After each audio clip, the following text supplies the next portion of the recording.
Welcome, everybody, to a very special episode of the 420 Blazing H3 podcast. Smoke weed every day. Oh, you were waiting. You were praying for that moment. There's nothing special about it, and we are not smoking, and we don't smoke, and we don't encourage people to smoke because that's an illegal. It's an illegal activity, and it can get you in lots of trouble, not just with the government, but with your parents. Today's episode is sponsored by Onnit, MeUndies, Hims, and SeatGeek. This is I'm super excited to announce this. On Monday, we've got Ninja, the Twitch megastar, joining us. Leave your questions on the subreddit. He's coming in at 2 p.m. PST, I believe, on Monday, this Monday. I am freaking super pumped to meet and talk with Ninja. And then also, I just want to say a very happy National Walkout Day, which coincides with 420, which is a happy coincidence. National School Walkout Day. Right. Let's go. Hey, let's go protest gun violence. I'm blazed. How did they both fall on the same day? I don't know. Also, Hitler's birthday, apparently, so. Wow. It's because it's a busy day. Columbine happened today as well. Oh, wait. Okay. I was never clear. Was the guy who did, the dudes who did Columbine, did they choose Hitler's birthday specifically? Or was it a coincidence? Oh, God. That's... Can you guys research that? Yeah. That's pretty nuts. Let's celebrate the biggest mass murdering shithead that ever exists. Let's celebrate his life. Here's our favorite 420 video. This was by this guy makes great content. I don't know if he's still making videos on your computer. This guy's great, man. He's got some real classics. So they've been around forever. Yeah, he was making videos back in the day when we were just walking around shirtless. This guy was killing it. Here, enjoy this, guys. It's That Time by On Your Computer. Whoa, you're never gonna believe what time it is, man. Oh, God. It's 4:20, man. Oh.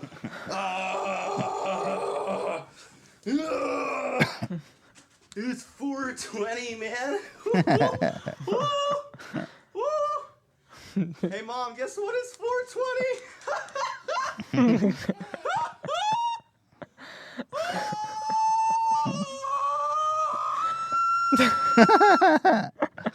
There you go. This guy's great. Check out On Your Computer, man. I hope he's doing well. I wish him the best, and I thank him for all the laughs and all the gaffes and all the goofs and all the... I'm not going to say the G word, Hila. Put that in my head. It's, that video is so well timed with the mom walking in. The mom walking in, and then imagine if both his watch and the microwave, because, you know, sometimes it's 1 minute off, ruins it. Did you guys celebrate 420 in Israel at all? I didn't even know about it. I don't know, maybe people do? Did you even know people who smoked at all in Israel? Yeah, but not a lot. But I think everyone does smoke. I just was like a little naive kid. Hila goes, don't tell my parents that weed exists. He's like, don't tell them it exists. We made that video about how we used to be drug dealers. She's like, don't show that to my parents. They don't know that weed. They don't know that weed exists. That one was, I was afraid of their reaction, and then my mom was just, she just didn't mention it. I think maybe... You think she saw it, but was just like, I don't even know how to address this? Yeah. It's funny, when I was in college at UC Santa Cruz, 420 was like the biggest day of the year. Really? It's so ridiculous in a way. Like, thinking back, like, everyone would go out and there's this meadow. It's called the Meadow. And everybody from the whole school, from the whole town would pour into this meadow. There was thousands of people. And you would see the most obscene shit. You would see people who would roll a massive joint with like a pound of weed. Oh my God. And they would have like 10 different shoots and like 20 people would be hitting it at once. The cops would show up. And they would be like, I don't know what to do about this. Because it's like 5 cops show up. This was before it was legal. I mean, this was like 10 years ago now. That's pretty crazy. It was before it was legal, but it was like... Was the teachers like not... Were they okay with it? It wasn't really something that mattered. Because it was just... Like, Santa Cruz has a reputation for being like blaze, right? So the teachers participated. There was probably some. But when you have thousands of people out there and they're peacefully existing, not causing any problem, it's hard. Like, what actually can you do? You can come out with the riot gear and start like, clubbing people because they're having a marijuana cigarette. So the police handled it all right. But like, just this whole notion of glorifying weed somehow, I don't understand it. People don't glorify other drugs. Why does weed get glorified? It's weird. It's kind of like you're in the club or you're not. People think about weed as like this miracle. It's like a miracle. Like God gave us this plant and it solves every problem. I'm enlightened. I'm chilled. All natural. It's all natural. It just grows up from the earth. And also, it doesn't harm you. That's what they say. It's a perfect, beautiful drug. I personally would say to people out there who haven't tried it, who will probably one day try it, I would say be cautious of this drug. Because I've been more fucked up mentally as a result of smoking weed than any other drug I've taken, and I've taken a lot of drugs. And I'm not encouraging anyone to take drugs, make decisions for yourself. But of all of them that I've taken, weed has been the one that's like fucked me up the most. I've had like bad trips on and just been like mentally in outer space in a bad way. Yeah, I also have trouble with it. Whenever I try it, I just get like so paranoid and I can't enjoy anything. I just become weird. But I think it really depends on the person, Yeah, I wish that I enjoyed it. Like I see some people who are like freaking loving it. But I don't know if it's real. I think it's real. You think it's real? Yeah. I feel like weed is something you have to smoke for like a full decade before you can be like, I'm just at peace now with this drug that freaking blasts me in outer space. There's also studies. This turned into like the anti-weed. I'm not trying to like ban. You could. I don't care. Do whatever you want. My parents smoke. Everyone I know smokes. Yeah. My parents and all my siblings smoke on a daily basis. So I'm just saying, I don't know why it gets put up on a pedestal. Like nobody goes and buys a bottle of like whiskey and it's like, yeah, man, this is going to cure all your problems, dude. You're going to forget about all your troubles. It comes at a price. It's a drug. All right, everyone out there. What about wine? Would they say that there's like a wine? So lush. Lushes. What? A lush is someone who abuses wine. No, I mean, do you think there's a wine like club where people like idolize wine? The people are interested in wine. Because there's like wine collectors. There's right. But it's more about fetishizing. Every rich person has like a wine room in their house. Yeah, but wine isn't alcohol is the drug. Yeah. And people don't, but people don't fetishize it in the same way as like weed, I think. Whatever. This conversation sucks. Anyway, to everyone out there who is blazed, smoke weed every day. Enjoy, man. Hell yeah. Have a good time, dude. Have a great time. Who's just paid taxes? Hey, on to another topic. Oh, yeah, they said that the Columbine was a coincidence. Isn't that strange? Oh, really? It was coincidentally on Hitler's birthday, from The Guardian. The fact that the attack took place on Hitler's birthday was a coincidence. The boys had decided on 19th of April, the anniversary of the botched government siege at Waco, Texas.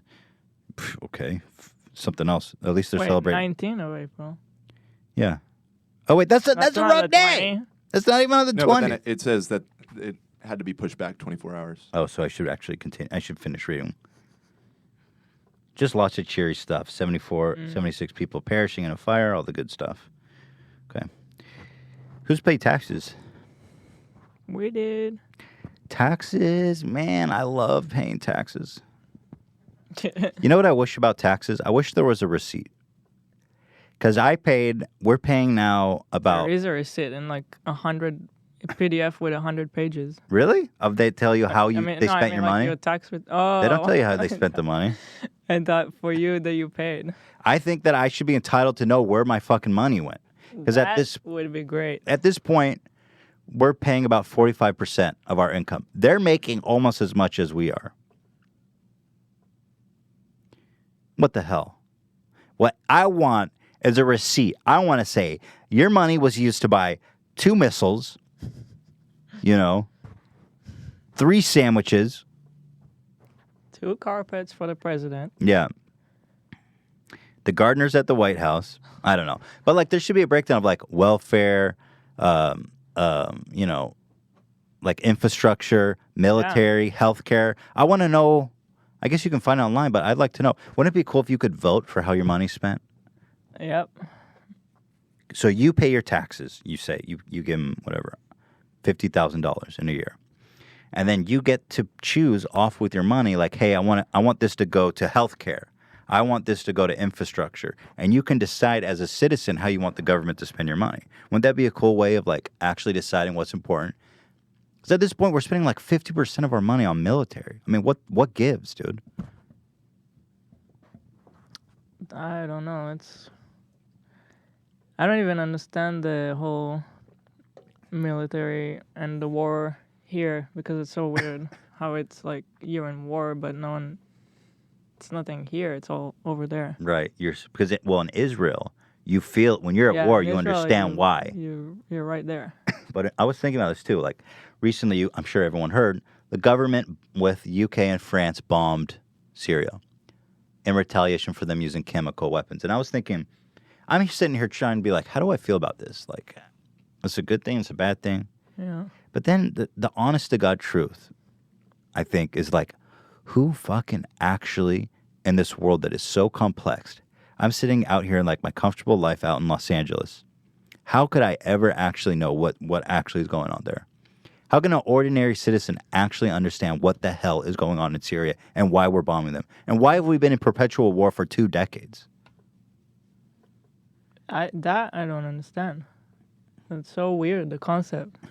How can I know? I feel like to understand, you would have to have privileged information, or at least dedicating like a full-time amount of researching this and trying to understand it and going there and seeing what it's like in Syria, you know, and seeing what's actually going on there. Who the fuck knows what's that? Like, how can I have an opinion about it? People get so passionate one way or the other about like, oh, it's good, oh, it's bad. It's probably bad. Anytime someone bombs anything, it's probably bad. It's just, especially when it becomes like related to politics, I feel like no one knows anything except what their side said on the news, you know? Right.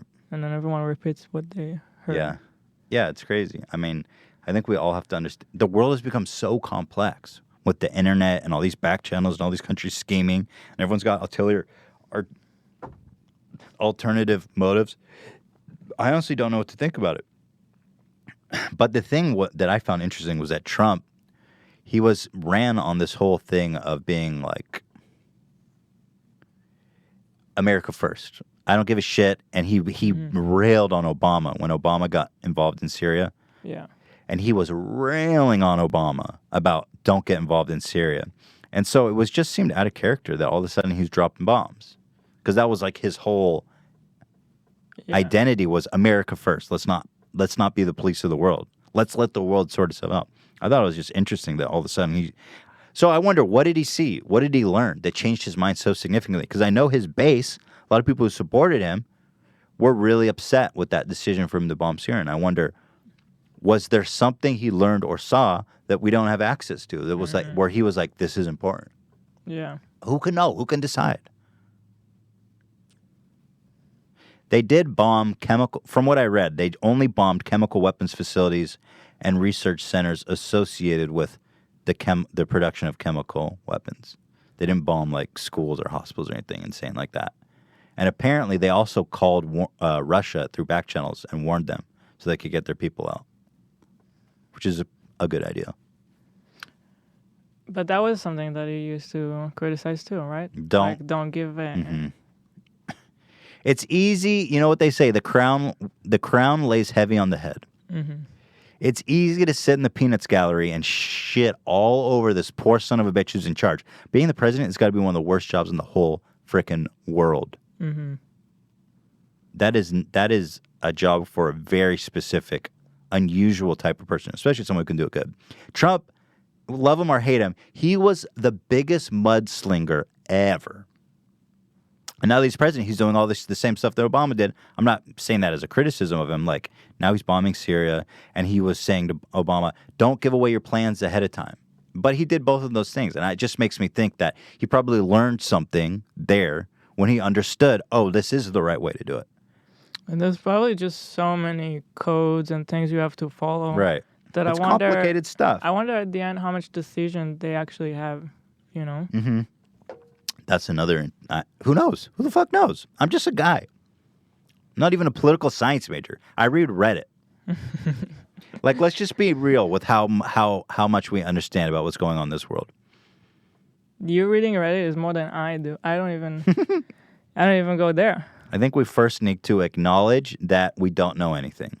Because there's nothing... I found myself doing this too, so it's fine. It happens to everyone. But there's nothing worse than somebody who has a basic understanding of something, who's just browsed that title, and then will go out and argue in favor of that. And I find myself doing that too. And sometimes I'll be like, wait, what am I talking about? I don't know anything.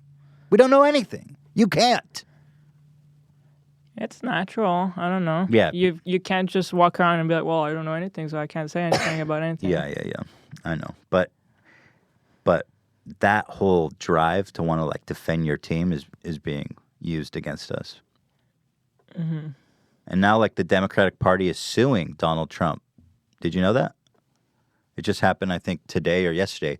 The Democrats are suing Donald Trump for working with Russia to undermine the election or something. I don't know. But it's like we've got everything so divided. You almost forget that we're neighbors. We're living in the same country.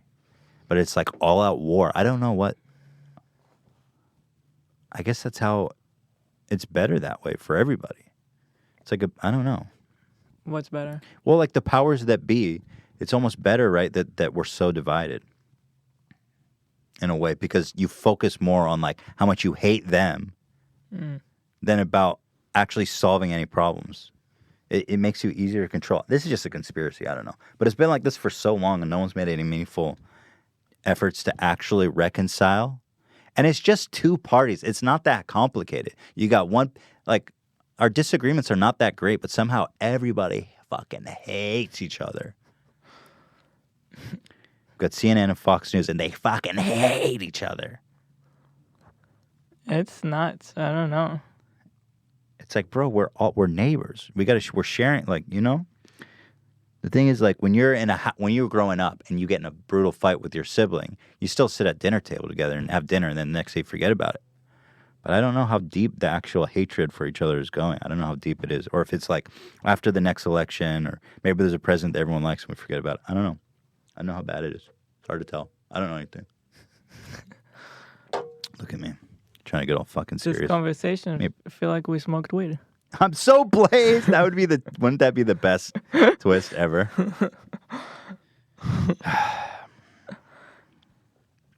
All right. Speaking of politics and all this bullshit. You guys want to see some scary shit? I've been meaning to watch this for a long, long time, and I just haven't had the opportunity here on the podcast because we have so many guests lately. But you guys probably saw this. This is just unbelievable. Talk about a threat to democracy and some real 1984 shit. Look at this.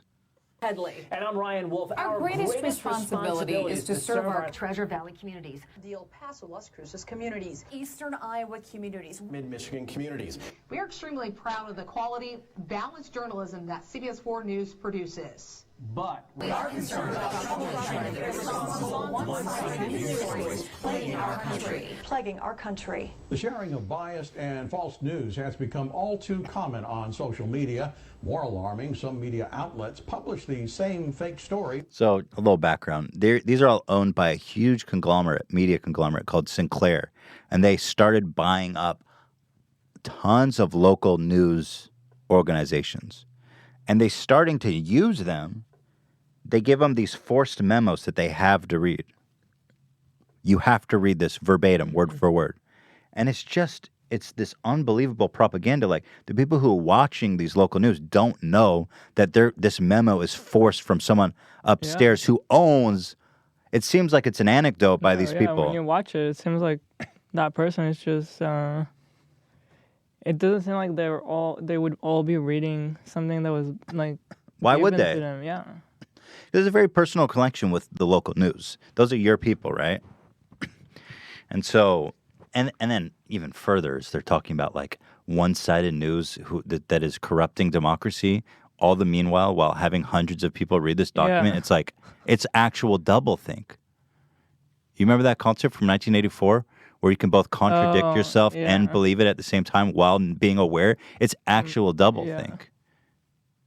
You can't criticize people for one-sided news and propaganda when you're disseminating this for hundreds of. Look, it's actual doublethink. It's scary.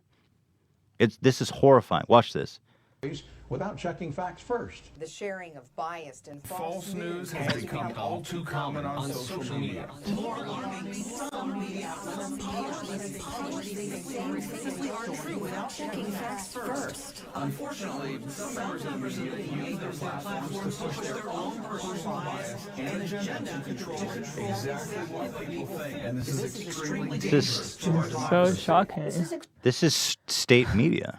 It's absolutely shocking. This is like what you'll see in China or Russia when the government owns the media. I have to say, whoever edited this together is incredible. That is a feat of unbelievable. So well, like it's perfect. Not just the editing, but like actually finding the VOD of all these morning shows. This must have taken unimaginable work to accomplish. This is extremely dangerous to our democracy. This is extremely dangerous to our democracy. This is extremely dangerous to our democracy. This is I extremely. love watching all these talking heads who don't even know what they're talking about or give a fuck, acting like they care. This is extremely dangerous to our democracy. Dangerous to our democracy. This is extremely dangerous to our democracy. This is extremely dangerous to our democracy. This is extremely dangerous to our democracy. This is extremely dangerous to our democracy. It's like they're all just doing an audition. Right. Say like that. The balls, the doublethink. It's just actual doublethink to make someone say this is a danger to our democracy, while undermining it. It's unreal. It's super scary. This shit scared the shit out of me. This is extremely dangerous to our democracy. This is extremely dangerous to our democracy. You get the idea. She was good. She made it sound like she was really saying it. I believed it. But that's what's so bad. It's like if you're just watching your local news, you have no reason to doubt these people. And then it's convincing because these are your people, you know? All right, let's take a quick break. We've got a ton of stuff. Please don't go away. Tons and tons of stuff. Huge. I've got a 1 pound joint that me and Hila are going to smoke, just the two of us, right after this commercial break. So don't go away, guys. We'll be right back. Thank you to Onnit for sponsoring this episode of the H3 podcast. Onnit is a fitness lifestyle company dedicated to being the best that they can be by improving every aspect of health, performance, and wellness. A long time ago in a galaxy far, far away, workout equipment had no personality and was kind of an eyesore. We all remember that treadmill in the living room that became a coat rack, or mom's dumbbells that ended up as a doorstop. Mom, looking at you, mom. That's changing right goddamn now, thanks to Onnit, a fitness and lifestyle company and the makers of the Primal Kettlebells. I was like, what is I looked up Primal Kettlebells. It's these incredible kettlebells with like gorilla faces. It's really cool. But here's what's going on now.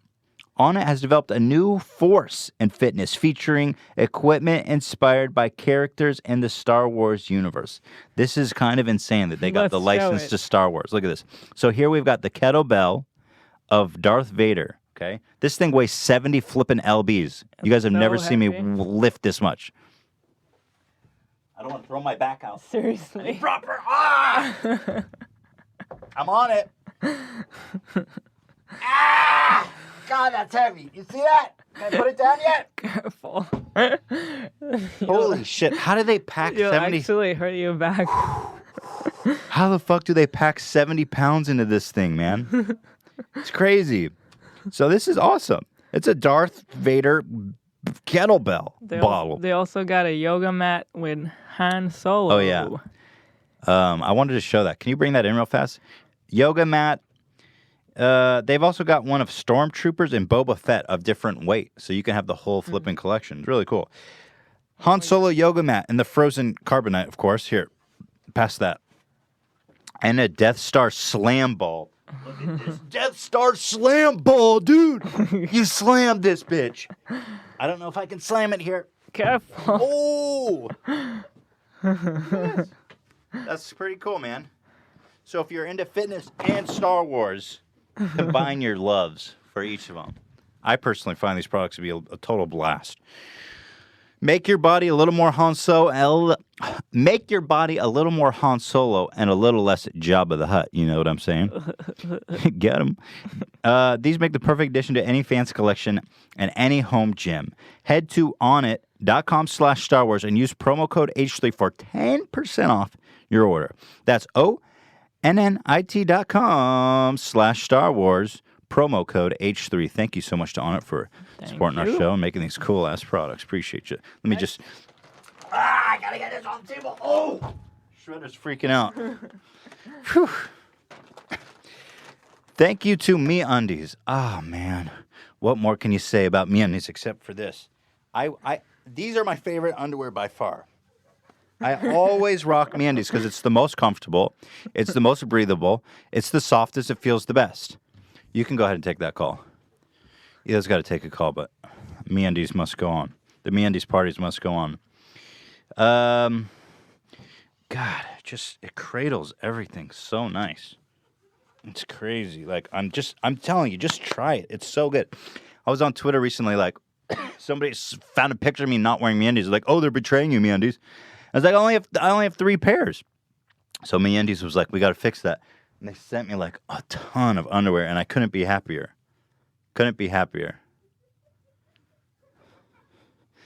This stuff's amazing. Like, oh, it's just underwear. Just try it. And you're going to understand that it's not just underwear. It's incredible. These boxers, I don't mess with briefs, but try the boxers. In my opinion, you'll never regret getting that pair.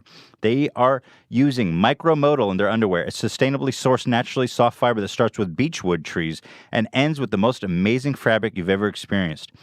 They have got 100% satisfaction guarantee. MeUndies guarantees you will love their undies or your money back. Just give it a shot. You're going to want to keep it because it's so incredible. Here's the deal. MeUndies has a great offer for our listeners. For any first-time purchasers, when you purchase any MeUndies, you get 20% off and free shipping. Give me a break. MeUndies is so sure you're going to love their underwear, they offer a 100% satisfaction guarantee. If you don't love the first pair, you get a full refund. It's a no-flippin' goddamn brainer, and I'm pissed about it because why aren't you getting it already? Get 20% off a pair. Get 20% off a pair of the most comfortable undies you will ever put on. So, to get 20% off, free shipping, and 100% satisfaction guaranteed, go to MeUndies.com/H3. That's MeUndies.com/H3. And what I want is you guys to send me pictures. I want to see it. You're going to understand how flexible and breathable these are. I want to see your fupa cradle, and like, I'm not even, maybe this isn't a good idea when we're trying to have kids, but it doesn't feel that damaging. All right. Thanks, guys. Welcome back to the H3 Podcast. Thanks for sticking around. I love you for that. Can I say something? I want to say something. Say something. Everybody first of all, everyone who's been watching and fuxing with the podcast, I just want to actually express my deep felt gratitude and appreciation. We recently started making H3 videos again, and I hate talking about it because I hate complaining about it in general because it's been talked to death. But we pretty much don't make any money on YouTube now. And the podcast is our primary source of income now, thanks to our sponsors and everyone who supports us on Twitch. And so you guys have got us to the point where we're stable enough that we can actually enjoy making videos for fun, and so that we can make videos for you guys and with you guys, and not worry about the fact that like we're not actually making money from doing it. And so to everyone who supported us here, I just really want to say a big, huge thank you. It honestly means a lot, and I really appreciate it. So, damn, you had that queued up. Like, I was thinking about that today because we've enjoyed making H3 videos lately, and a large part is from the stability we get here that we can do that. the podcast has been like our anchor, or I Definitely. don't know what to call it. Yeah. So anyway, it means a lot, you guys. Thank you all for hanging out and for giving us the opportunity to like learn how to do this, because this is like our 62nd or 63rd episode, and I've always heard from other podcasters, and I'm learning now that it's true, that you really don't know what you're doing with podcasts until like the 100th episode. I believe it. You know, our first episodes were so rough. Right. And like, it's pretty challenging logistically, but also mentally, like to talk in front of the camera for an hour or two live. And then learning how to prepare. There's a lot to it. And just knowing how to interact with people is something that I've struggled with. How to sit down and have a conversation with somebody. Are you boring? Are you trying to be too funny? Are you trying to be too funny? Do you need to calm down? Now, are you too quiet? It's like, it's a crazy thing. And anyway, thank you guys for giving us the audience and for giving us the chance and time to improve at it as well. I don't think we're good at it yet, but we're trying. Guys, we spoke previously about laptop wars because Hila dropped a cool $3,400 on her MacBook Air. I don't know if I announced this, but we were saying that we wanted to find a competitor to the MacBook. Yeah, we've talked about it. But did I say that Razer reached out to us? No. So we were talking about this previously, and Razer followed me and DM'd me. And they're like, yo, I think we'll hook you up. So Razer sent us 2 of these dirty dudes. And what is this called, Dan? It's called the Razer... It's the Razer Blade. The Razer Blade. Blade. Straight up vampire slayer. So they sent us 2 of these dirty dudes and a bunch of gear. And I was so stoked. Because I actually do think, after researching it, that this is the best equivalent to the MacBook that you can find. It's a roughly the same weight. Mm-hmm. It's very slick and slim. Here's the big difference is I've only been using it for a couple of days. Yeah. So I'll check back in a little bit, but I've been using it. We did some tests and stuff. So let me break this down for you guys out there. This laptop, the Razer one, costs approximately $1,000 less. This one's on sale for $2,100. This one costs about $3,100. Yeah, 31. So here's where it got real interesting. We did one basic function that I thought was super important. Dan put a 12-minute or like a 4-minute clip into Premiere and loaded up a ton of effects on it. Yeah. And we rendered them on both computers. These are both top of the line. And Dan, what was the do you remember how long it took to... Do you have it written here? Yeah, it's in there. Yeah, the Razer beat the Mac by about, what is it? Almost 6 minutes? Yeah. It took the Razer 12 minutes to render this clip, and the 18. MacBook 18. Now that to me is one of the best benchmarks that you can do in terms of editing, computing, gaming, rendering an effect-heavy clip. And the Razer, I would say, crushed on that test. It absolutely crushed. And it's got $1,000 less. But there are other things worth being considered here. The mouse pad here is still unbeatable. The Mac mouse is so fucked up. It is so good. Like, I can't get over the Mac mouse pad. When I started using it, I was totally obsessed because this thing is perfect. What are turn you you on, doing? Hila? What is that? That's like the double scroll? scroll up and down. It runs perfectly. But the part that gets you the most moist and bothered is when you can click anywhere. Like on this and other mouse pads, you have to lift your finger and then click. On the click. And it does a sensor. Yeah. Yeah. But on the Mac, there's an actual click under the mouse pad. Yeah, so the whole mouse pad is clickable. And it's big. It's massive. Now, here's the problem. MacBook, being the tech Nazis that they are, they patented in the giant mouse pad and the click on the mouse pad, so nobody else can do it. But that being said, this one's probably the best I've seen. That works really, really good. It does work really well. It works just as good, as good. So that I'm in love with, but it doesn't have the click, and it's smaller. The screen is 4K. This one is not 4K. but it's smaller. Yours is a touch screen. This one is not. Yeah, it's a touchscreen. I can't decide how useful the touch screen is. But the Mac has the best speakers. The speakers are incredible. But what I'm wondering, and like I'll keep using the computers, like the Mac does have a polish, but I'm just wondering because $1,000 is a lot. It's a lot. For raw computing power, this is the winner. And $1,000 You gotta keep less. using it. No, I will. I'm going to keep using it. I'm just saying it's been an interesting day already. I didn't know what to expect with that render test. Yeah, that was pretty bad for the Mac. What did you expect when you ran that? I Dan? thought I thought the Mac will win. I expected the Razer would win. The main thing is with okay. Premiere because Premiere gets accelerated by NVIDIA cards, and they don't put NVIDIA cards in those MacBooks anymore. So are you indicating that if you were using a different editing software, the results could be different? I mean, maybe in Final Cut, since it's Apple native. I mean, you can't do a one-for-one comparison, though. Also, Final Cut is garbage. Fight me. Yeah. Fight me, Twitch chat. No, I don't think anyone's going to fight No one you on really that. uses it anymore. So, anyway, we're going to keep comparing, but, like, it's real interesting. I mean, the thing is, like, the Apple is really a status symbol. If you walk around with the Apple, girls want to fuck you, and guys want to be you. But with the Razer, in a way, it's like, oh, look at this gamer. Look at this gamer carrying around his gaming laptop. What are you going to play, World of Warcraft, nerd?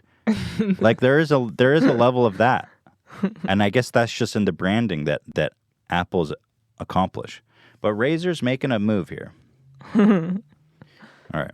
We'll keep checking in on that. Real interesting stuff. And this is all out of curiosity. It's not really an ad to get you to buy. This is not ad. I'm not paid. Either. We're not paid by either of them. Yeah. This is just fueled by my hate of Apple and my desire to be like, because when Hila got it, I was like, this is the best laptop I've ever used. How can there not be another laptop out there that's this good and doesn't cost $3,400? But this one isn't cheap either. $2,100. So far, just from my personal experience with it, I have not been disappointed in anything with the Mac. The Mac is amazing. It's so, like, you just open it and you use it. That's it. I have No, to like, give it up. updates. Yeah. I don't know. Install Drive. Right. And when I watch porn, I don't even get, like, worms that, like, steal my identity.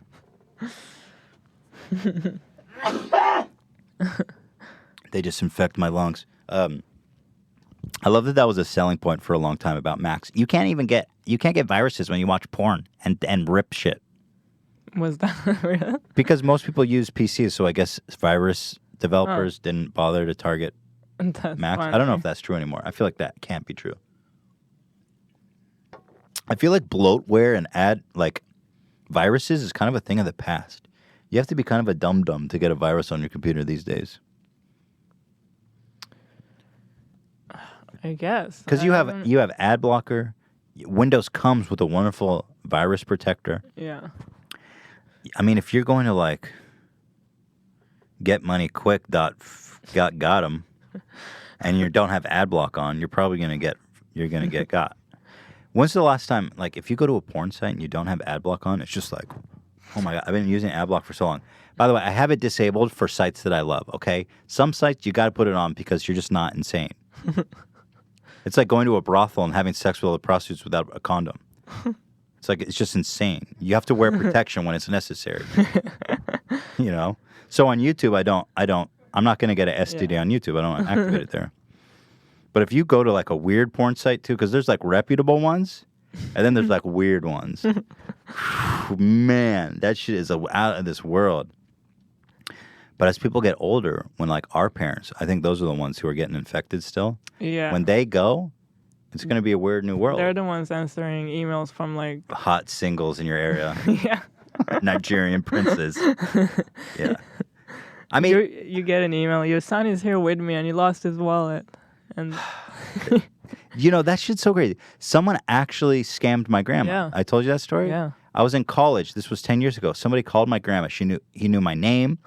He knew enough about me, my birthday and everything, and where I'm from to convince her that he was me and that he was in Mexico in a prison and needed her to send to his bank $3,000 to bail him out. There's so many questions like, why are you calling me? You have parents, you have siblings, but he got her. He got her. Okay. We had a company event on Monday. That was probably one of the funnest days in history. We took the whole gang out, the Teddy Fresh crew, the H3H3 crew, everyone here, and we went to Disneyland, and we did this thing called VIP tours, and it basically is like the golden ticket to Charlie's factory. It's the funnest. It was like the funnest day ever. It was. Do we have pictures of that? There's pictures on Instagram. We were all wearing red Teddy Fresh beanies.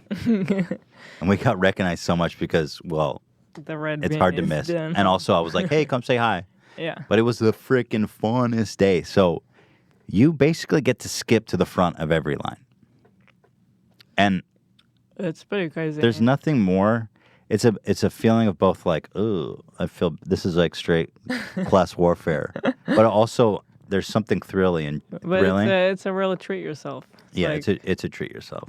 There's something thrilling about cutting in front of little kids at Peter Pan's house who've been waiting for 2 hours. The little kids' rides were the ones I felt the guiltiest about. Yeah. Like you straight up walk in the exit and everyone's been waiting there. They've got their hand, they're holding them back for like an hour plus for this shitty ride. And we walked straight up the exit and I swear to God, I didn't do it, but I felt like this is what was happening. I'd look at them and spit in their face. And get on this little tiny little children's ride and be like, peace.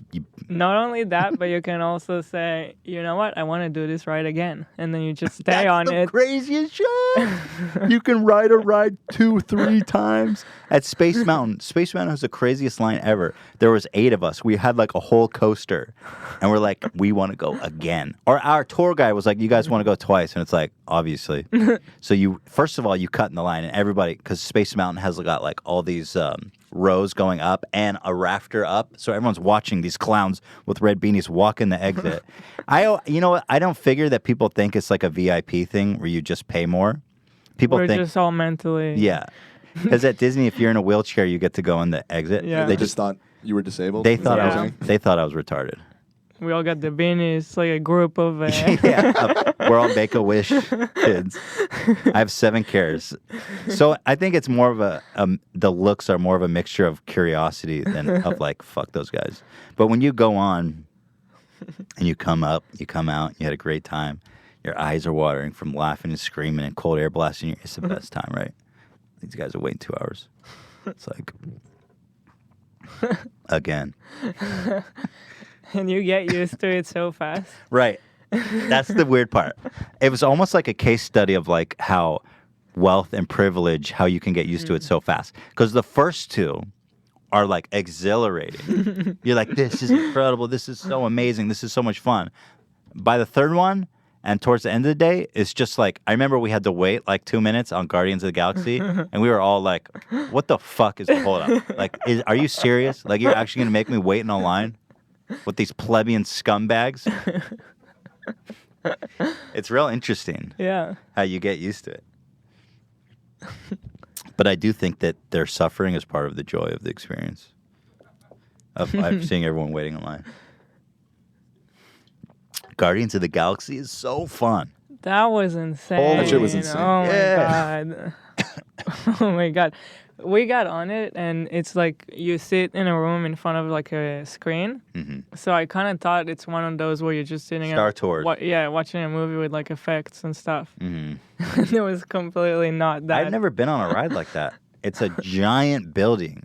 And it is like Star Tours in that you're watching something and you're in a little like row with people. Mhm. But the actual row catapults up and down incredible distances. And oh my God, it was crazy. Lydia, our production manager for Teddy Fresh, was like screaming. Bloody murder, man. I was Right screaming behind too. you. I didn't. Me too. Hila was clutching on for dear life. That was great. That was fun. That was a great day. Pretty much lost my voice the next day. I was like Yeah. so tired. Still recovering, honestly. And then if you guys are boarding a plane to go ride to Disneyland, bear this story in mind. Southwest passenger paid $8 for Wi-Fi to Facebook Live final moments during emergency landing. Just kill your joy. Oh, God. There was this story. I don't know if you guys heard this. A Southwest flight. The engine just straight blew up midair. And the woman sitting next to the damn wing, which is me every flight. How do I always end up in the worst seat on airplanes, where it's like right over the wing and it's the loudest, most obnoxious place? I feel like I'm in that seat every time. Well, anyway, this engine went out. Christ's sake. So this woman, the engine blows up. The window next to her shatters, is open to the elements, and she sucked out of that bitch. Sucked out halfway. People go and they pull her inside the window. And oh, really? She died from her injuries. Wow. But she was almost halfway sucked out. They tried to resuscitate her. Oh, Jesus. God, dude. The thing about, like, airplane crashes that always trips me out, whenever I'm on an airplane, I'm like, this would be the worst time ever for me to die. Because whenever you're on an airplane, you're doing something important. Mm-hmm. You wouldn't get on an airplane unless you were doing something important. Either going on vacation, you're moving somewhere, you're going to see someone that you haven't seen in a long time. It's a life event when you get on an airplane by the nature of it, for the most part. And I'm always like, this is the worst time for me to die if this plane goes down. It's the worst time for everybody. That's the scary part about dying in a plane crash. As much as anything, it's like always the perfect and worst time for you to die. The most ironic death possible. I was reading about this couple. They were flying this airplane that disappeared from, like, it was going to Thailand. It was this really crazy one in the Southeast Asia. I don't remember. It just disappeared. They didn't find it. Like 500 people perished. And they were writing stories about the people who were on the plane. And it was two old couples who were retired, and they were going on their first trip outside the United States. Oh, it was their dream to go to Thailand. And after all their lives leading up to this minute, perishing on a fucking airplane. Like, that is just the most effed up way. Yeah. Man. It also reminds me of just what we just watched last night with 60 Minutes. Mm. They were talking about this airline company that, like, they just keep cutting on their expenses by making their pilots not do all the exams properly that they need. What was the name of that airline? I forgot. Is it Spirit? No. Oh. Look up 60 Minutes last night about it was their main story about this airline that was basically their business model was cutting safety. They're one of the most profitable. Allegiant? Oh, Allegiant. Yeah, Allegiant, yeah. Their business model is literally cutting safety regulations, and they're one of the most profitable ones. And everyone, like, in that field of the, airlines and whatever, everyone apparently knows that, and they know not to fly them. Right. That's crazy. Deregulate, right? Let these guys sort of deregulate everything is such bullshit when you realize that there are companies whose business model is to cut safety features. It was pretty scary. They had 3 to 4 times more midair failures than other airlines. Anyway, this woman got sucked out a window. That was tragic. But apparently the pilot landed this bitch with one engine working. She landed, it was a female, interesting, at 170 miles per hour. Wow. She landed that fucking airplane. Good job. That's crazy. Pilots are incredible. I wonder how underpaid and underappreciated pilots are. Do pilots make a lot of money who fly for airlines? Can you guys look up the median salary for a generally the ones that work for a commercial, they make good money. I know a guy who's a retired American Airlines pilot, and he has a very comfortable That's good. living. That's I want them making money. Can you tell me what's the median salary? Can you look that up? Yeah, we're looking up. That's good. I want those guys making money. 100K. Oh, okay. 105K a year? That's the median, so some more, some less. God bless them. Yeah. Finally, someone who's getting paid what they deserve. Shit. Good friend of the show, your boy Scarelli.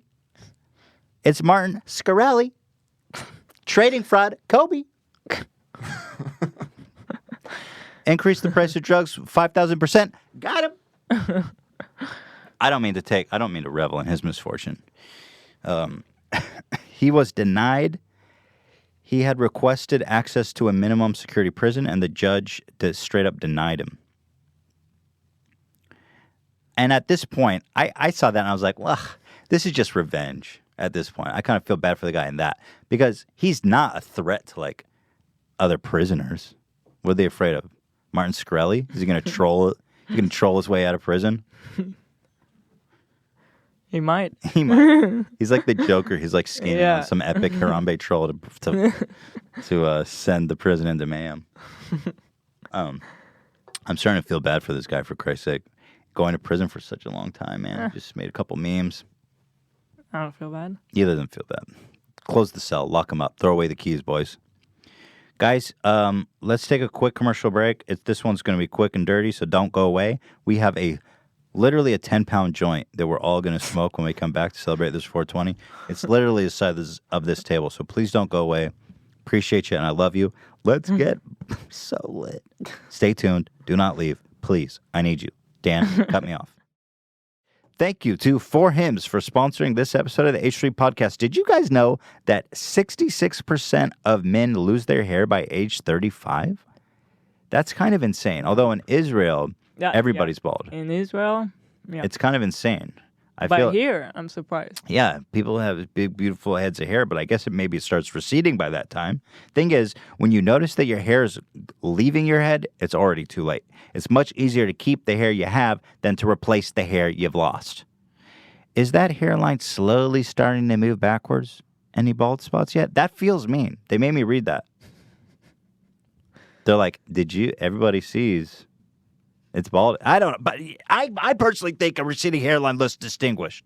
I've said this previously. Bruce Willis, he's a superstar. He doesn't have a hair on his head. I agree, and I want to tell everyone who's kind of balding, it's not that bad. Like, I know we're rating here a solution for you, but I also don't want you to feel bad. But what's the other option? What are you going to get? Hair plugs? That's expensive. Who can afford that? Steve Carell. I wonder how much that cost.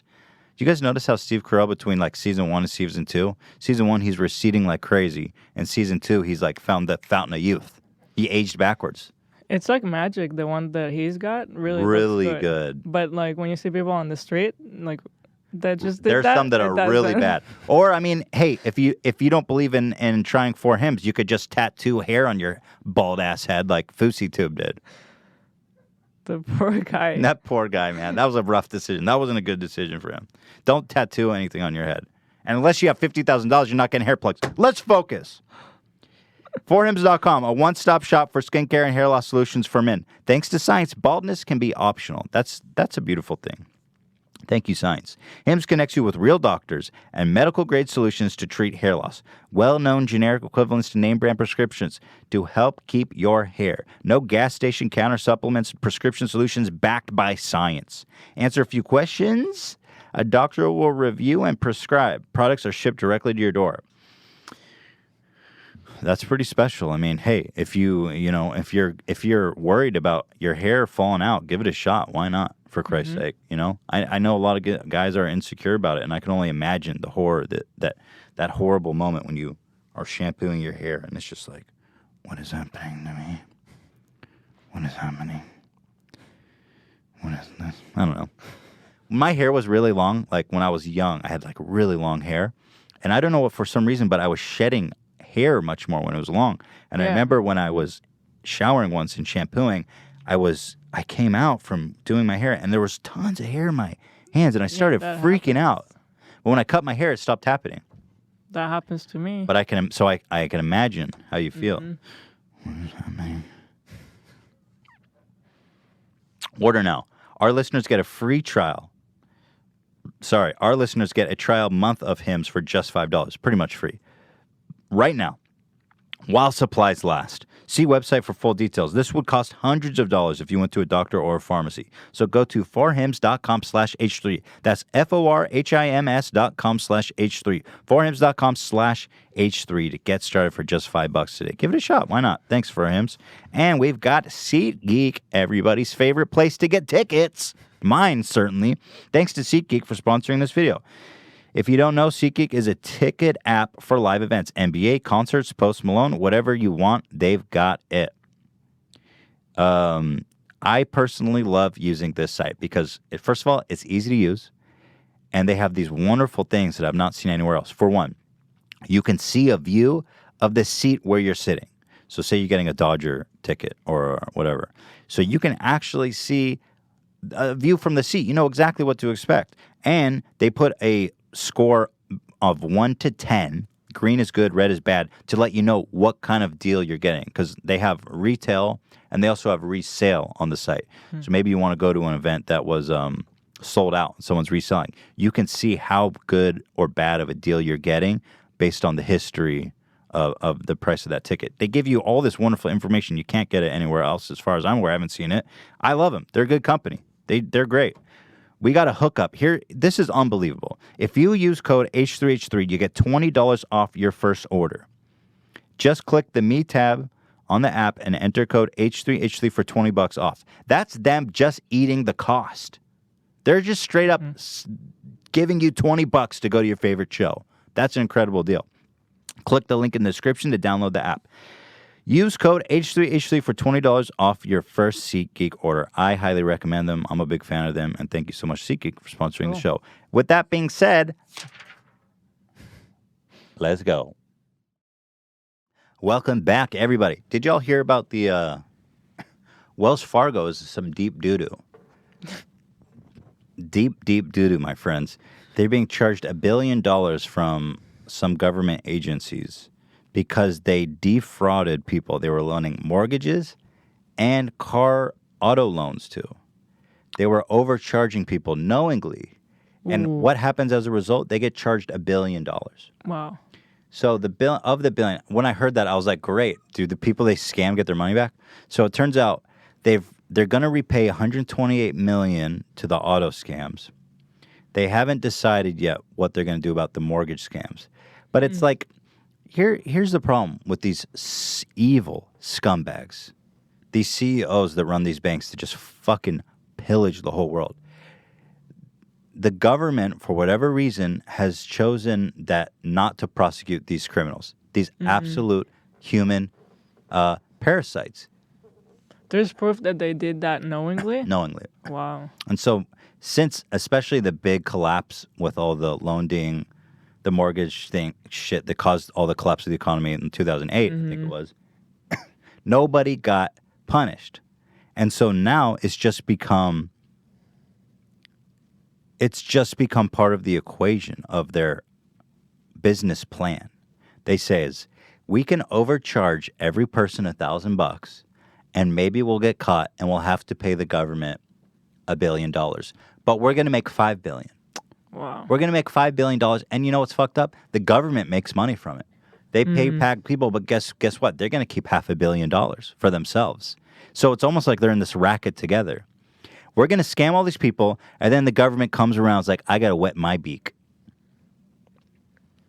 That's insane. And Wells Fargo, recently, they had more drama. Like, what's going on with them? The opening bank accounts for people. Yep, they were opening savings accounts and checking accounts without asking anyone, and then they would accrue penalties.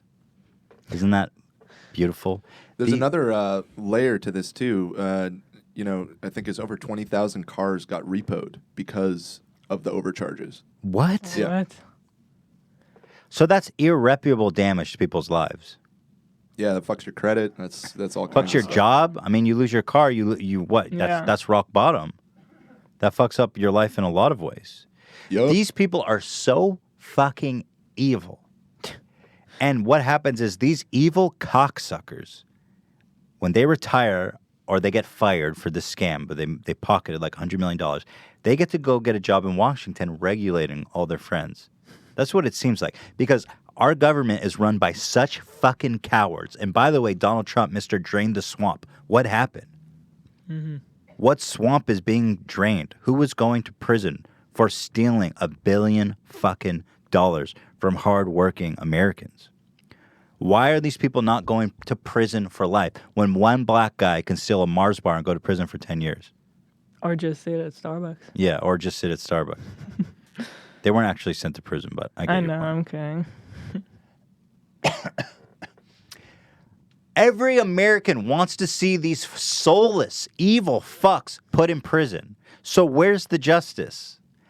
There's not one American. You say, hey, this white-collar banker stole $1 billion. Should we go to prison? Every single person is going to say yes. But somehow all the regulators and even the president, he has the authority. He could say, lock that cocksucker up. Mm-hmm. Why is the swamp not draining? It makes me so angry. And now they're talking about rolling back the regulations of all they put in place of 2008. Really? They put on all these regulations on banks to make sure you couldn't have all these bullshit scams again. Yeah. And they're taking them away. They're removing them now. Those fucking... Oh, my God. They're so evil. How much money do you need to make? Why do you need to scam people for an extra $1 billion? Your bank is already worth trillions of dollars. Why? I don't understand that level of greed. Like, wealth is useful to an extent. If you have $1 billion, what is an additional dollar worth to you? What is an additional $1 billion worth to you? I don't understand that greed. What drives you, you psychopath? I really don't know. It's like all these companies, like this airline, that will just save money by putting everyone in danger, not doing all the checkups they're supposed to do just to save money. You know what it is? I don't know. Like, how do you sleep at night?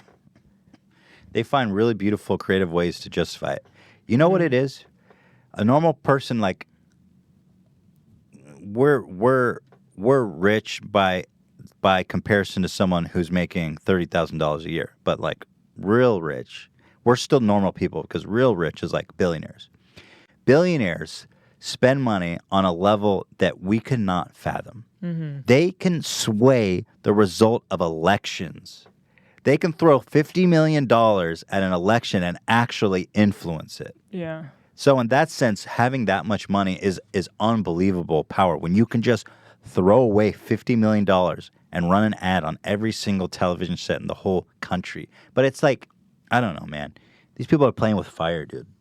I swear to God. Sickos, man. It's crazy. I just don't know why. It's seriously so depressing to me. It makes me lose faith in this country that none of these bankers have gone to prison. Not one of these spineless cowards. That is pretty nuts. I feel like if this was another country, someone would go. Probably. There was. I mean, there was similar scandals going on in Europe and other places in North America, and they went to prison. But our guys got off clean. You don't even know the names. Mm-hmm. They're the greatest thieves of all time. You don't even know their names.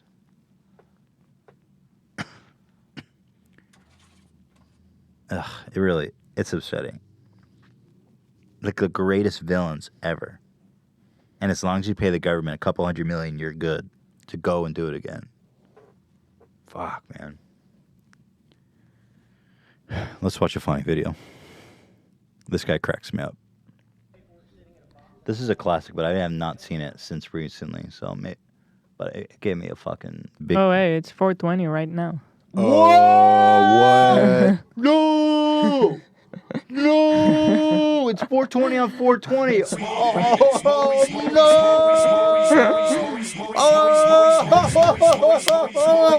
Whoa!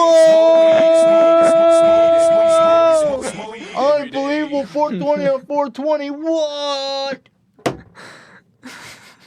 Oh! Whoa! Whoa! I'm waiting for the minute to change. I want it to change. Still 420. Ah! 420! No! It's 421. Thought I was going to be stuck in that 420 forever. Thank you, man. We did it. This guy absolutely cracks me up. Let me see if the volume's up all the way. It sounds like central collections become a black hole. This guy just said black hole in a perfectly, like he's saying like the state funding is being sucked up like a black hole. And this guy goes, excuse me.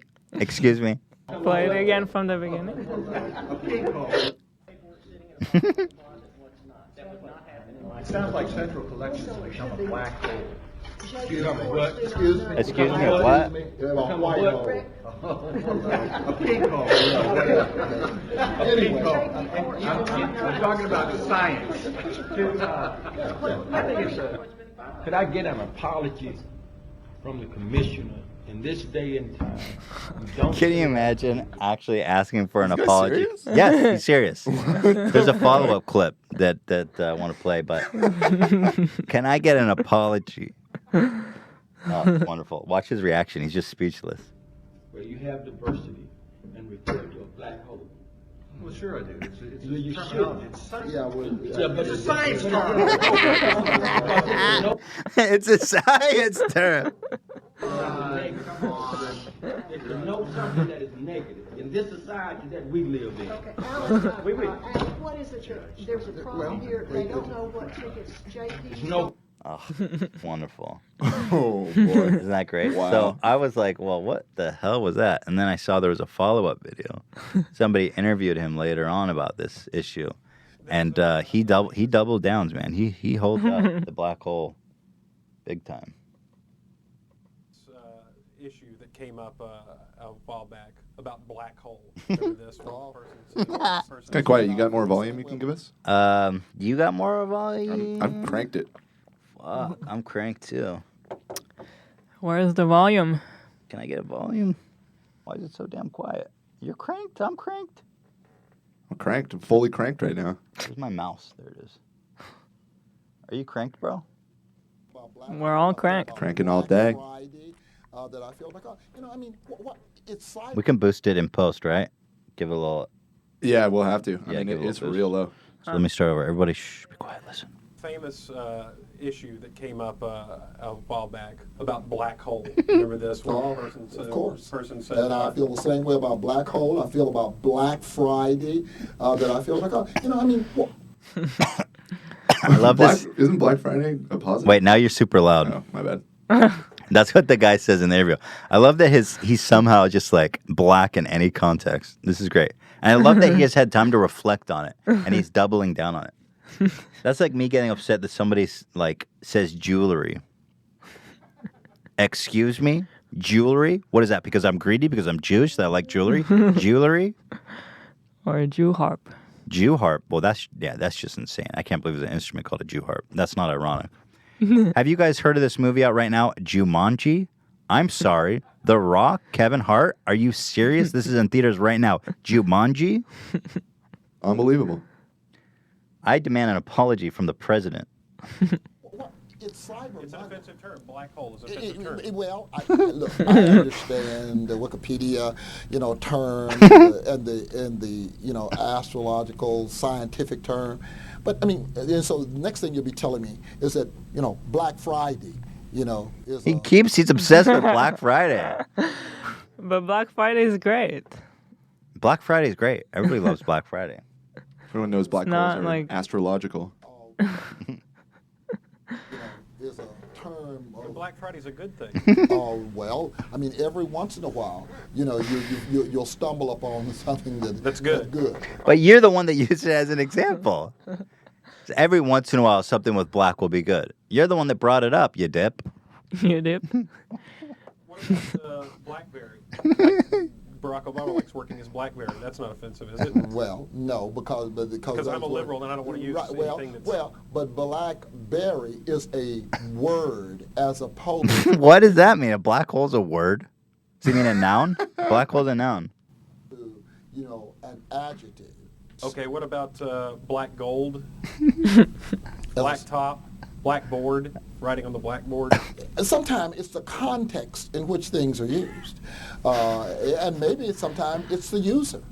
It's the user. Right. But I still take offense to Black Friday versus Cyber Monday. I mean, why couldn't they just... You're saying they ought to change the name to White Monday? Well, they can change it to White Monday or do something with Friday. White Christmas, dreaming of a white Christmas. This guy's great. Not for me, because... Well, it's not as offensive as it is, it's indicating in terms of still, this society. Oh, well, no, we're talking about... I love this philosophy. Like, I reserve the right to be offended anytime someone says black, no matter what the context is. That's like a superpower, man. Super social justice. I retain the power anytime someone utters the word Jew within a word or a word itself. The next time you see Jumanji, expect my face to pop up and be doing this. How dare you support this criminal institution? Don't you remember the Holocaust? And now you're here watching Jumanji? It's a science term. This was a story that got this story rattled my dags. What? In New Zealand, they say when they want you to hurry up, they say rattle your dags. They call it dingleberries. The sheep have dried poop that form around their asshole. They call them dags. So when they want you to hurry up, they say rattle your dags. Isn't that great? I love that. YouTuber faces jail for video forcing homeless men to eat toothpaste. This guy sounds like a real piece of shit. Let's read this article. Barcelona-based YouTuber faces up to 2 years in prison over a video in which he fed Oreos filled with toothpaste to a homeless man and joked it would give him long overdue clean. Kang Hua Hin, that was racist to me, known as Reset, to his more than 1 million subscribers, filmed himself filling the biscuits with toothpaste and replacing them in their packing before feeding 5 of them to a homeless man. He ate 5 without noticing there was toothpaste in it? Yeah. He was hungry, or maybe he was on drugs. He was drunk. It was just good flavored toothpaste, maybe. Maybe it was dank. Maybe it was good. Maybe he's like, I don't remember Oreos tasting this way, but this is good. As the 52-year-old man ate the cookies, Resit jibed. Maybe I've gone a bit far, but look at the positive side. This will help him clean his teeth. I think he hasn't had them cleaned since he became poor. I love that.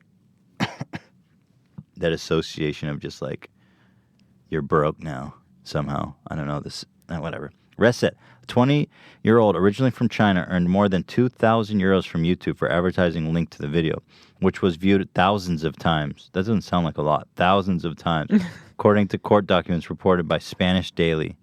He now faces a charge of a crime against moral integrity. I was like, whoa, that's a crime in Spain? Crime against moral integrity. That's interesting. What does that mean? It's pretty wild law. With Spanish prosecutors seeking a sentence of 2 years in prison in order to pay 30,000 euro to the homeless guy. That's sick for the homeless guy. The homeless dude was originally from Romania. Said he was ill after eating the toothpaste-filled biscuits. I got sick after 5 minutes and threw up, he related.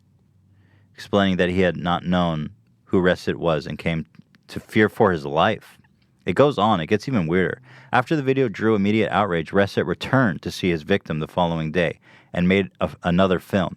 Asking him how the biscuit had gone down, he said, people exaggerate over jokes in the street played on beggars, when surely if it's done to a normal person, they wouldn't say anything. I don't understand that statement. Yeah. I mean, first of all, that's not true, but you're preying on the defenseless, and that's what makes it so fucked up. Mm-hmm.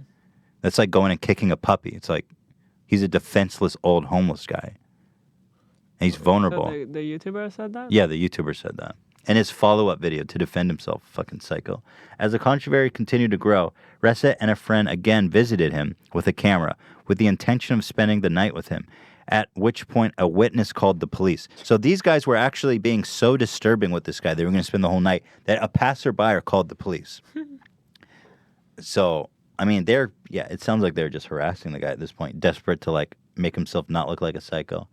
Prosecutors said that Resit had later deleted the video and offered the homeless man 300 euro for his silence in an attempt to reestablish his image and integrate himself with public opinion.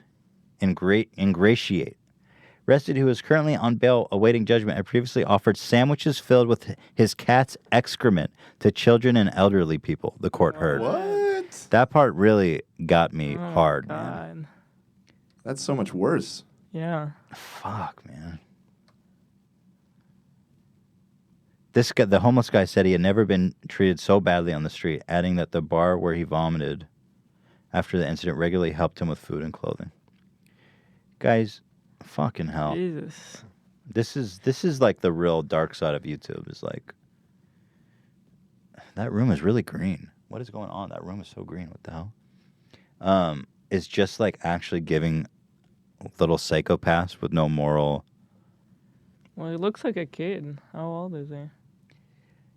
Yeah, he looks really young, but like, I mean, 3 times is a charm, man. Yeah. I feel like if I did that at a young age, I would do it without thinking and thinking it was funny, and then I would feel really bad afterwards. Mhm. Be like, wow, that was psycho. I used to do shit as that, like as a kid, be like, and then in retrospect, be like, that was psycho of me. Yeah. But to do it 3 times. I don't know. But it's crazy today because you can have a YouTube channel. Yeah, it makes it way worse because they're doing it for the intention of potentially millions of people Yeah. and being paid for it. That's kind of the trouble YouTube's in right now. How do we curate? How do we not pay these assholes? Right? It's tough. It's a tough job. Anyway, fuck that guy. God bless him, though. Wish him the best. Don't fuck with homeless people. Yeah, I never got that. It's so lame. And I don't know. All this, it's like it's such a phenomenon on YouTube and it never ends. Like, here you go. Now a kid's still making videos about homeless people. I thought we were The done homeless with that. phenomenon, yeah. Yeah. Those were the days, man. Back in like 2015, there was like this homeless phenomenon where every prankster. They're just like free extras. Right. Or free stars. They're like the star of it. Yeah. Like a whole Cinderella story. Yeah. Where at the end they're back on the street. And he made a bunch of money. Best Cinderella story ever. Where the fairy godmothers get paid and Cinderella's back in the basement. Oh, man. I got more videos to show you guys.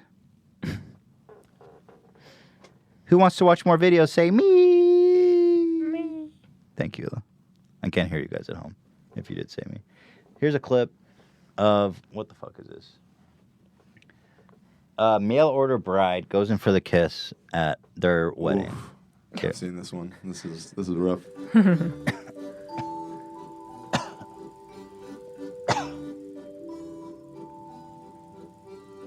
Here's what I don't get about a guy who's willing to do a mail order bride. Like, here, I don't think you even need volume for this. You're only. Look at that. You better just enjoy this, the vision of this. Ronald Reagan. Oh, well, there's Obama too. She looks like she's pushing 50, but she's dressed like she's 16, maybe 18. I don't know.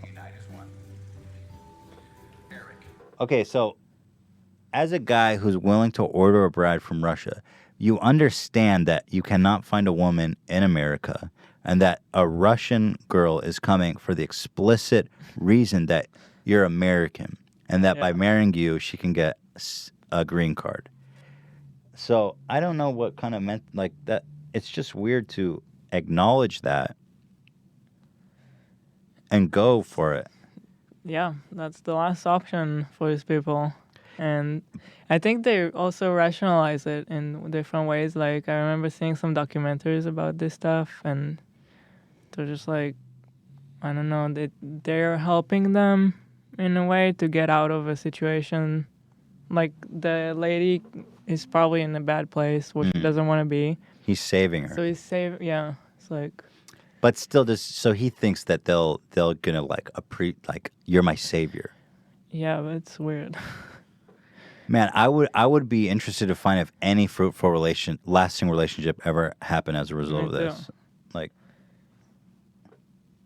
well, here you guys go. Here's the beginning of one. Do you take this woman to be your lawfully wedded wife, to have and to hold, rich or poor, sickness and health, till death you Turn that up. Yeah.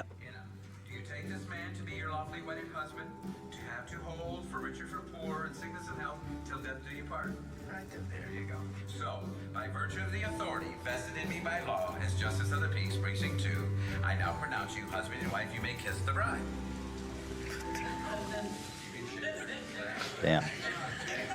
Damn, get it. This guy's name's. Why does it look like he's on his lunch break right now? He's got a pen in his pocket. Milton from the Office Space, right? He's definitely from Office Space. Yeah. What would you say you do around here? Damn, she's a champ. She's a champ. She wants that green card real bad. Oh my god. That fucking look he gives when he's done. It's fucking legendary. So I don't know. It's a whole interesting thing. I can't really make fun of these guys. It's desperation. Like, oh, lucky me, I got a wife. You know, like if you sometimes, I don't know, love, you can find it in many forms. How does all of that work? I mean, if when it's explicitly a mail order bride, so do they really get a green card? Like, so there's no follow up or checkup that this isn't legit. You know, I think if they really are married and living together, right? There's certain checkpoints in immigration, but it's possible. They have to come with the intention of like, we're dating and I'm coming to be with him. So she enters on a visa. Okay, and then if they get married during that time, there is roads to getting a green card, although you have to avoid as much possible showing that the intention was to come to get a green card, because that is illegal. But I guess it's hard to... I don't know. It's so complicated. I don't really know. Me and Hila, we were trapped in Israel for so long because we wanted to move to the U.S., but we just read that it was so much safer and smarter to do it in Israel, so immigration knew that our intentions were pure. Mm-hmm. To apply for a green card in Israel. Because if we moved to America and then got married and then applied from America, it looks more shady, and I think at that point I may have had to like stay here for a few years without living. That was one of the fears. But I know a lot of people who that happened to and they didn't have a problem. So I don't know. It's definitely a hard procedure to get the green card. Yeah, it's brutal. It is brutal. Let's see what else.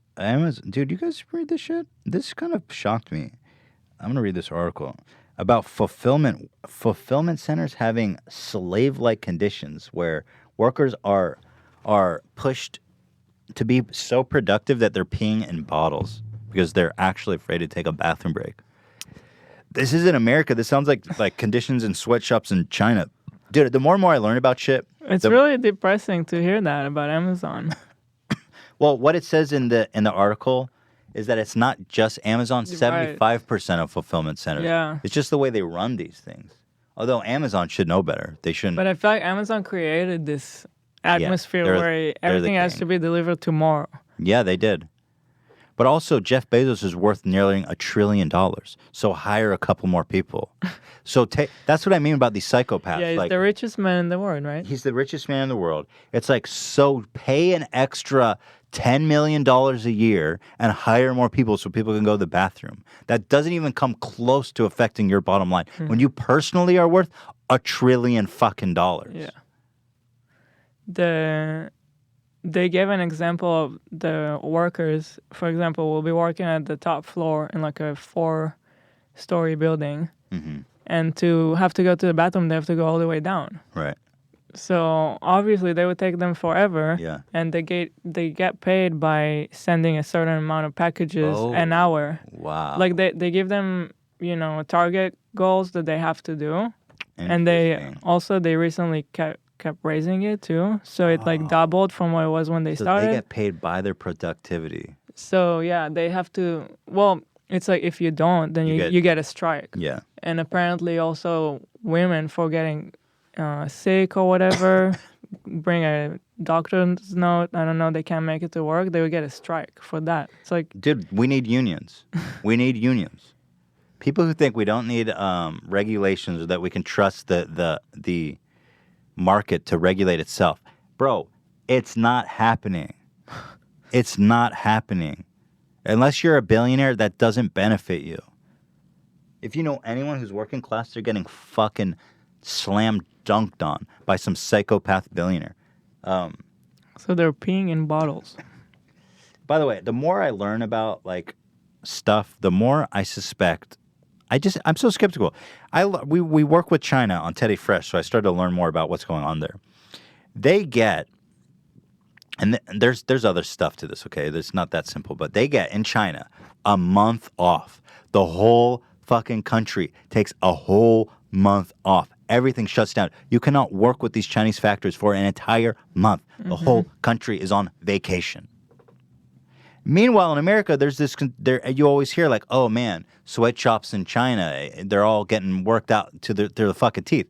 Meanwhile, they've got a whole month off, and we're pissing in bottles to remain productive. There's no mandated vacation days. There's no mandated sick days. There's like 12 days of pregnancy guaranteed. Can you imagine having a baby and coming back to work 12 days later? That's what a lot of companies expect. That always blows my mind. In Israel, you get a minimum of 3 months. Right. First of all, and then you can choose to like what do you call it? Postpone it or right. Make it longer, up to 9 months, and you still have your job. My sister is only now going back to work after 9 months. So, and Israel's kind of like the on first the 3 months are paid of like second world, the first 3 months are paid, and then you can keep your job and take an additional 6 months off. Yep. In Europe, it's even crazier, and I just it's this American attitude. It's a sickness of like we're all just temporary embarrassed millionaires, you know. This sickness that's like, I got mine and fuck everyone else. It's so fucked up. And China has better working conditions, you guys. I'm Did you sure know they're that? like, I'm not, the sweatshops and the horrible stuff you do hear about China, I'm sure it exists there.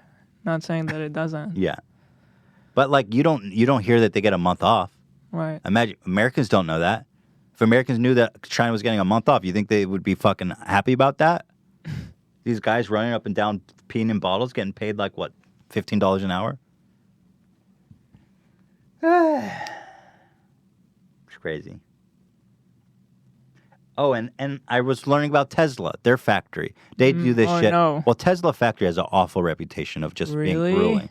They do shit where they shut down the factory for a week or 2 weeks to modify the assembly line. And they force everybody to take they force them to take their paid vacations or they don't pay them. So it's like, and it says like, you are responsible for them. They work for you full time. I understand that you're under financial strain, but you hire someone full time. You're responsible for their well-being. You can't just cut someone's money off for 2 weeks. So they But that happens all the time. They have to close the factory for 2 weeks. anyway. So they're like, So well, they say you can't. If you have to take vacation days or you don't get paid. And they probably have like what? If you've worked there for a while, I mean, God knows how much they give. You're not required by law to give any. That's crazy.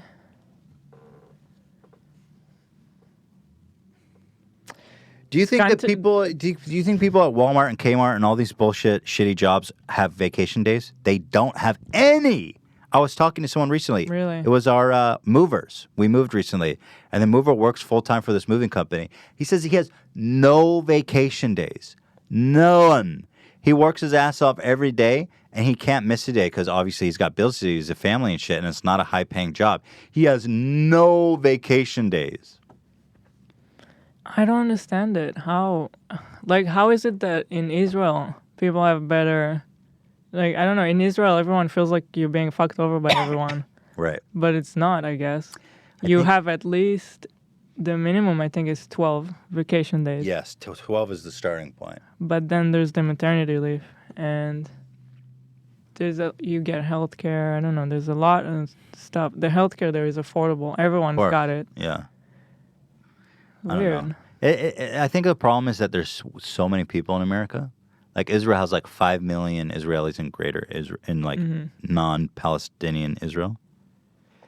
Same with like Europe. You have over 300 million people in America. I don't know. There's something about... It's just how America is so driven by money. Yeah. Everything is so... Like you said, all the billionaires, they affect everything by dropping like 50 million on something. Mm-hmm. And they lobby Congress to prevent laws like in unions and shit. It's depressing, man. America has the potential to actually be the greatest country that ever fucking existed, man. There's so much potential, like, honest to God. People, people would take what I'm saying, some people would, and say like you hate America or something like that, which is insane. I think people like Bernie Sanders and socialists and people like that, who more appreciate models like in Sweden and Norway and Scandinavia, call them un-American. Socialism's un-American. Why? I don't know. It's crazy. They're liars about it. They say, oh, the Nazis were socialists. Okay. All right. Well, enjoy the non-sick days that you get, and the no maternity leave. I don't know. Let me read this article. Actually, I meant to read this. It's real interesting. Title: Amazon warehouse workers allegedly pee in bottles to avoid punishment. While Amazon is known for revolutionary e-commerce with its quick delivery system for a variety of products, its workers allegedly sacrifice toilet time to meet the company's demands. Workers in the UK... Oh, this is in the UK, so what the fuck did I just talk about? This particular article is about a UK one. Still Amazon. We were looking at another one that was talking about in Arizona. It might even be the same article. They're just further down there. It's interesting that that they're... That's fucking interesting that's going on in the UK, too. I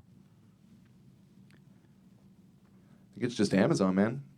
They Heard say... in other places in Europe, too. The Amazon warehouses are just kind of hellholes. Since you brought this up, a lot of people have been in the Twitch chat saying that they used to work for Amazon and stuff. Really? It was the worst job they ever had. Really? Yeah. You know that under that beautiful facade of like Amazon, we love it. Underneath that beautiful facade is just like human pain and suffering. Let's be sure to remind our viewers that they can subscribe for free with Amazon Twitch Prime. Thank you, Jeff Bezos. God, keep me out of the warehouse, guys. And slam that subscribe button for free. Yeah, I don't know what's going on. Jeff seems like a decent guy, so I don't know why you wouldn't care more about having good conditions. Anyway, God of War came out yesterday. I've got it loaded up on my PS4, and I gotta tell you, it's what I want to be doing right now. We're going tomorrow to Jack's. Jack's Films is getting married tomorrow. Yeah. I'm super excited. It's gonna be fun. We went shopping. We got some nice clothes. We hated it. We're gonna go return it. We're gonna wake up early and go shopping. I hate shopping for dresses. I hate it. You got. You get that white gown. Who can relate? Who can relate? Yeah, we were joking that I should roll up in my Gucci tracksuit and Hila in a white gown so that we'll suck up all of the attention of the whole wedding. Nobody will notice Jack and Aaron. Suck it up like a black hole. Oh, I'm sorry. Can I? Okay, Dan, we are going to need a public apology. I am so sorry. Anyway, that's about it for this week. That's it.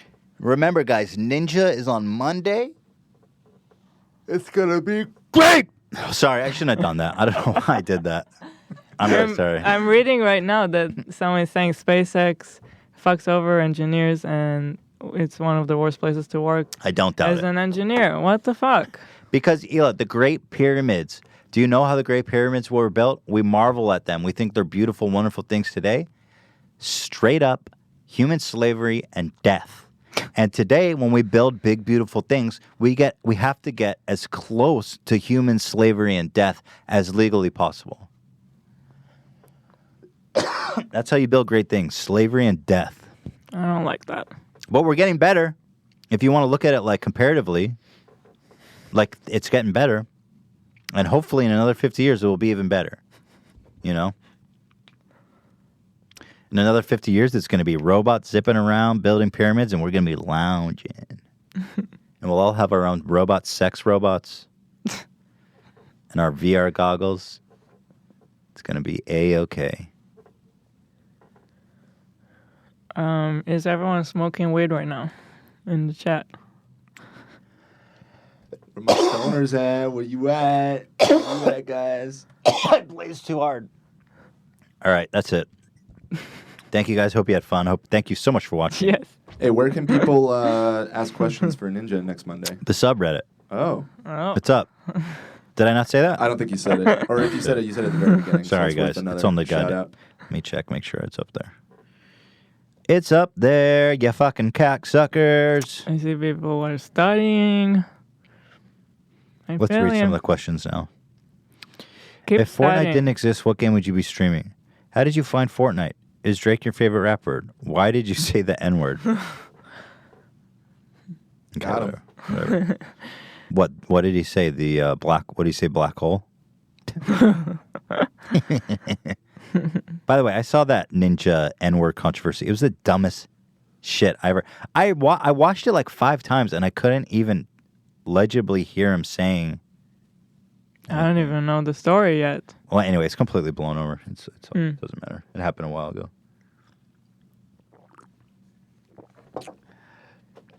That about does it, y'all. Yabbity dabbity. What's the Porky Pig sign out? That's all, folks. I don't know. Crushed it. Yabbity dabbity dabbity. I believe it's Abadi. Abadi, abadi. Yeah, that sounds right. Abadi. That's all, folks.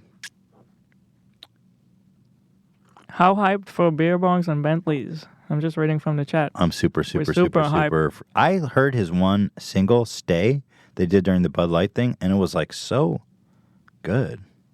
Sounded amazing. It's in a week, right? Yeah, it's coming up. I'm going to hype it for sure. All right, y'all. You know what's funny? We made the video where we were backstage with Post Malone, and his fucking record label claimed the video. Oh. What? I was like, you cocksuckers.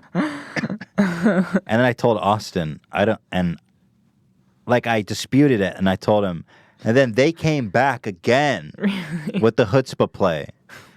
And then they got me to the point where I would either have to get a strike, where you basically challenged them to a game of chicken. You're like, strike me, I dare you. Or they can release And the you claim. did that? And I was like, you know what? Fuck this. I hate these companies that try to muscle their... Like, I don't care who it is. It's funny because Austin clearly wouldn't want that. Obviously. I mean, I went there and we promoted him. It's like the opposite of copyright infringement. Yeah. Well, I wrote in because you have all these options to say why you're disputing it. And I said, I was literally with the artist. You know, I have the artist's permission. Yeah. Watch the video, idiot. And then they let it go after that. Oh my God. I thought it was funny, though. Ethan, I gotta compliment you, by the way, on your slouching. This is like next fucking level. You almost left the frame. It's the end of the show, man. What are you, my mom? Give me a fucking break. It's Friday, my dudes. It's 420. Oh, sick. Can you see my head still? Yeah, you're a little in. You started nearly at the top of frame, and we've almost lost you at this point. I'm not going anywhere. Fuck all you who think I'm going somewhere. Everyone who knows that I'm staying, smash like. Everyone who's a real one, who's ride or die and knows that I'm not going anywhere, smash subscribe and keep me out of the factory. Anyone who wants to lock Ethan in this position right now, click a like. What a Rick Wax me. Yeah. Smash like to lock in your answer. What else?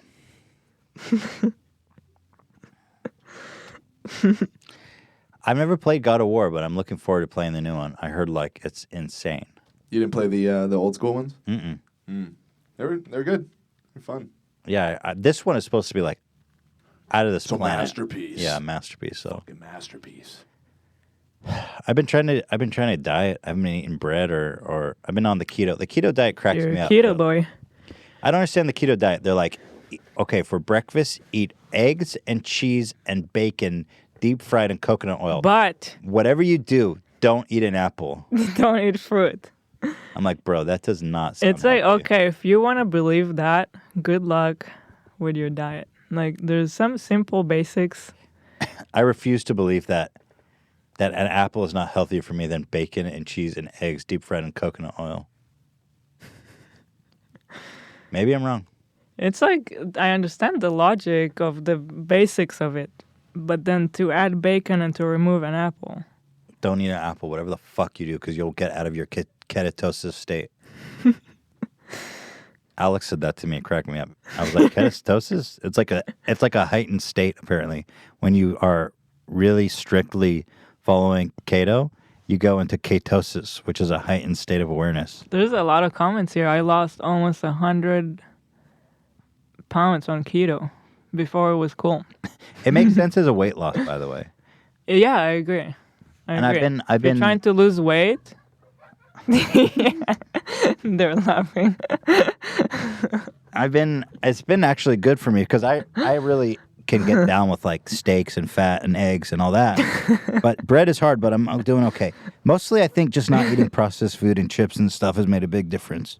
It's just when I heard the don't eat fruit, that I took it personally because I love fruits. Dan, come grab the camera.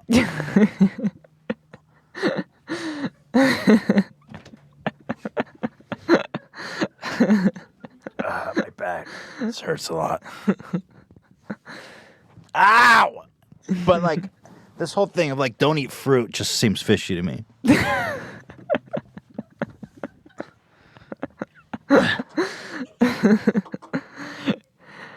I see someone here said you can still eat some berries, I think. Some berries? I don't like that. No. You should definitely eat a lot of berries.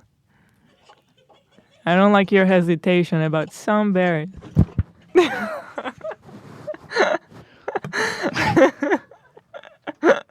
You can have 3 berries. You can have 10 slices of bacon, 20 pieces of cheese, and a New York strip.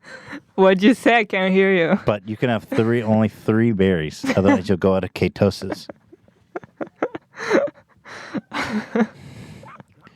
What were you indicating right now, Dan? This way. This way? Yeah. Oh. We can take this to the next level still.